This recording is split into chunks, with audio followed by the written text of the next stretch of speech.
Alright, well, my road trip for today is continuing. I'm still in here, well, obviously I'm here in Pennsylvania, this is my home state, but I'm now in Rothrock State Forest. I've been here most of the day, but now I'm in a place called Penn-Roosevelt State Park. It's just a tiny little state park, mostly for camping. There's a little lake down there. We might check the lake out at the end of this video, maybe.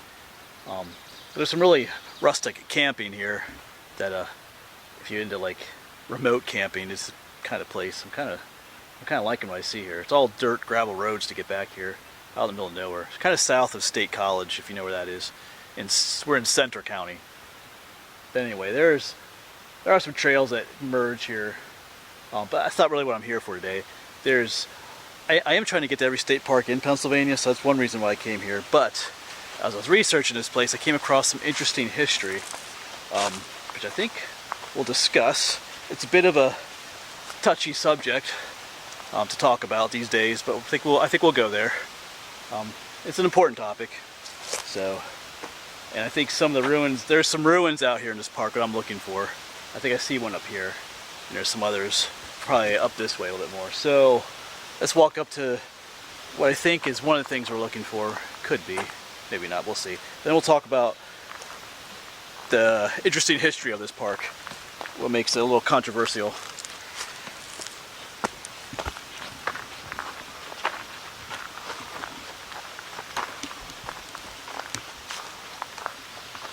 This is one of the things I'm looking for, I believe.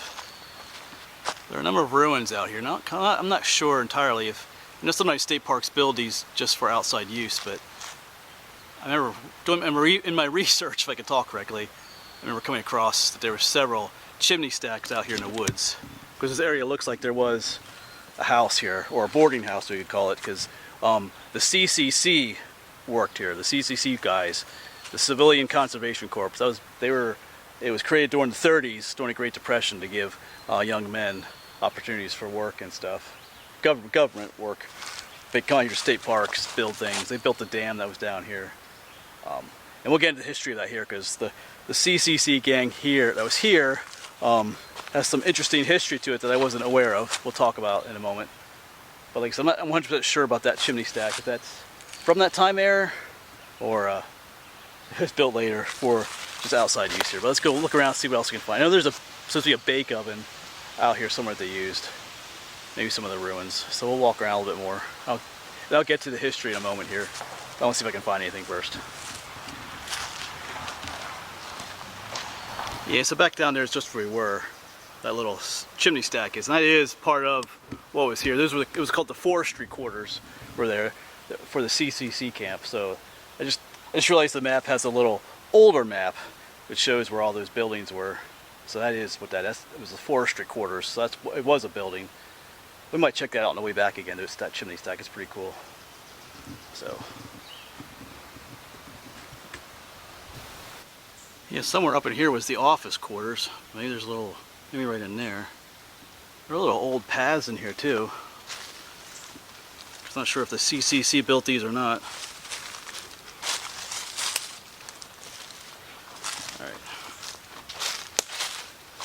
I don't know if there's a whole lot left. I know there's, like I said, there's a bake oven, ruins of a bake oven out here, which I'm going to try to find.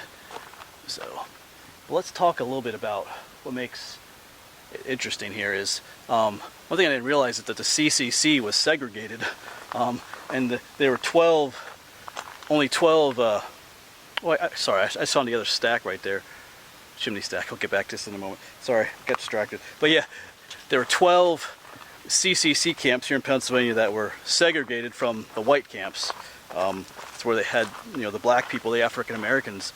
So the CCC, depending on what race you weren't allowed to work with, people of another race. It's kind of interesting. I never knew that. So that the camp that was here was one of the 12 black camps, Camp S62, I think it was called. So I never knew that. Of course, it's kind of a touchy subject today with different things that are going on. But segregation was a real thing in the past.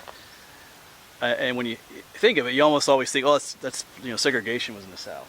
It always was. You had white schools and black schools and stuff like that. They actually had separate bus lines in the South too. Some cities up until the 80s, you couldn't depending on what color or skin color you were, determine what bus you could use. It's it's difficult. It's difficult for me to understand just because of how I grew up. I grew up in rural Pennsylvania in the farmland where it was mostly just us Pennsylvania Germans, Mennonite type people, and there were no, when I was young, there were no minority groups where I lived. It was just all this white German folk. So it's changed nowadays more, but I guess what I'm saying is racism wasn't really a thing in my life growing up. Didn't come across it. Not until 8th grade did I hear my first racist comment, I guess you could say. It wasn't directed towards me or anybody in particular, just a kid on the bus saying something kind of nasty, and I was like, oh, I guess it's real. And I'm not saying that to lift myself up, I'm just saying that sometimes that's how it is. Depending on how you grew up or where you're raised, sometimes it's just different. It's different to understand how things were in the past when you grew up a certain way. And so to realize that, yeah, segregation actually existed. Depending on your skin color, you weren't allowed to work with other people and stuff. It's kind of interesting. Kind of sad in a way too, but it did exist. Can't change that. Can't change history. So, anyway, I want to talk a little bit more about that later, but that's kind of what makes this. There's other CC camps in the area, but that's what makes this one a little different. I never knew that the CCC was segregated like that, especially up here in Pennsylvania, where up in the north, where that kind of stuff isn't supposed to be, but it is. So anyway, we'll let that go. So you can look into that more if you want to. If you just type in Penn-Roosevelt State Park, you might learn some more history about that. So, and we're gonna see what else we can find about these ruins here. I'm gonna find that bake oven outdoor thing. So let's take a look at this other chimney stack. Well, actually, I don't know.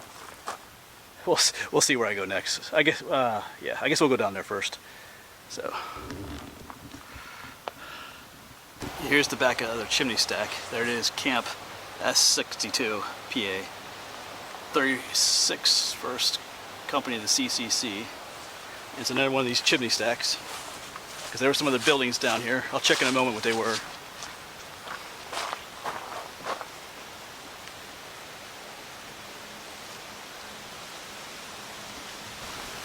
Yeah, so according to the map, this is where the recreation hall probably was.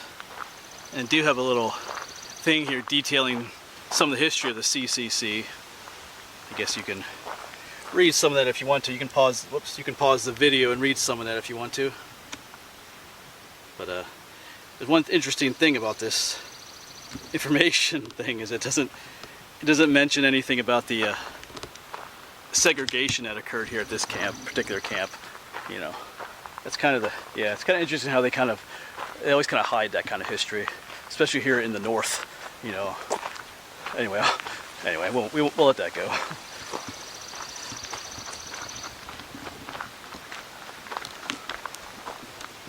I'm gonna head back up this way, see if we can find where some of the barracks were and that bake oven. I actually ended up coming up a different way to find the bake oven. This is actually a section of the Mid-State Trail, it's called, and just over here on this little side trail is the remnants of this outdoor bake oven. Let's go check it out. Walk past this mountain laurel here.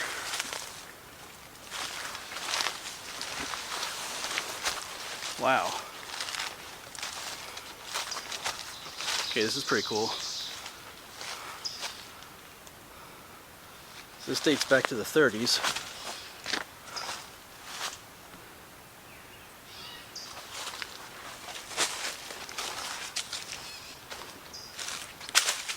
Get a better look at it. Cool.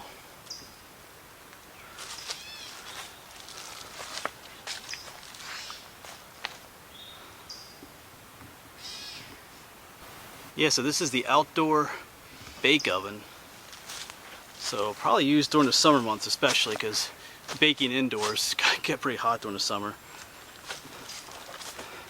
So try to figure this out. This is probably the front. There are probably doors that opened up here to load stuff in. Just trying to figure things out here. Of course you have the chimney stack over here. So I'm guessing this was, I don't know if this was all enclosed at one time at the top. I'm not sure how all this worked.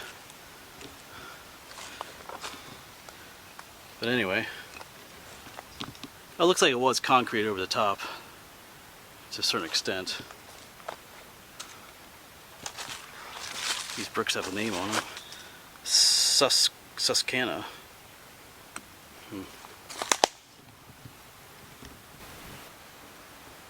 So as I sit here and look at these ruins, you know, I try to picture myself being here back in that time and what it would have been like.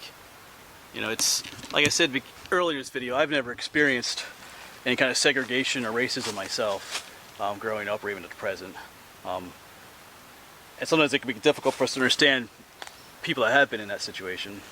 I felt like in my younger years I was a lot more critical of people, a lot more judgmental of, sorry I got a fly on me, more judgmental and critical of people for different reasons. But as I've gotten older and been in difficult situations myself, you start to be more understanding of other people, you know, more sensitive, I guess is the word to use, to other people's situations. You know, until, as a phrase goes, until you walk in someone else's shoes, you don't really know, you know, what it's like to be them. So in a situation like this, you try to think, what would it have been like to be one of these men working at this camp. Part of me would have liked it, you know, because this is beautiful out here. But at the same time, you know, you're working in a segregated camp. You're working here because you're not allowed to work with other people of a different skin color, you know. It's kind of interesting. You kind of wonder what these men here were thinking because of that. You know, maybe some of them didn't think about it a whole lot, you know. Maybe they're just happy to have the work. Maybe it bothered others. I don't know. I'm just trying to picture myself in their situation, you know. So, anyway, kind of interesting spot. Imagine you're back in the 30s, a bunch of guys who have been here cooking out here in the oven, cooking their supper, or maybe someone was doing the cooking for them after a long day of working. Like I said, there's a dam down here they built. They did a number of forestry type projects that kept them busy in these areas. A lot of times they would replant forests and stuff, and so. Anyway, neat little spot though, I must say. Kind of glad I found it back here. There is just a small little trail leading to it, so yeah, I mean, so this is what I enjoy about just coming out in the woods and finding, you know, lost history like this. Of course, it is noted on the map for the state park, but you could be walking up this trail right up here, the Mid-State Trail, never know this was here. So, as you can kind of see, it's not cleared out or anything around here. It's just kind of in the woods here. So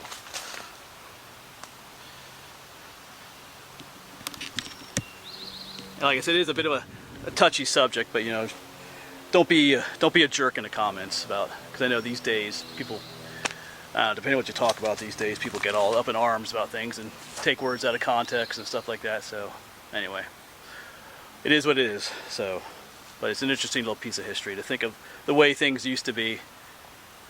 I think we have moved on quite a bit from those days, but you know, I have met people even to this day that are quite narrow-minded in their views. So we'll just leave it at that. So anyway, beautiful little spot, beautiful little piece of history out here. So if you ever come to Penn-Roosevelt State Park, try to find these ruins. They're pretty cool.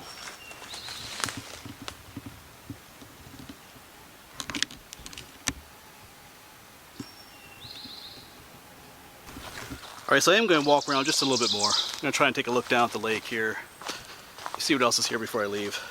I do have one more place I want to head to on the way home. Get one of my high point hikes, and I haven't done one of those for a while, so this might be a brutal one. So we'll take a look down to the lake, and then we'll head back to the truck in a bit. Alright.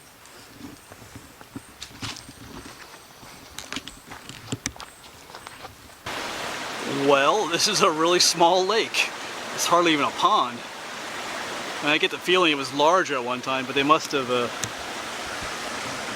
lowered the water levels quite a bit in recent years.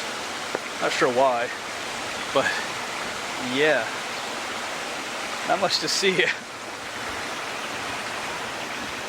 It's hardly even worth having a dam here anymore. But yeah, well.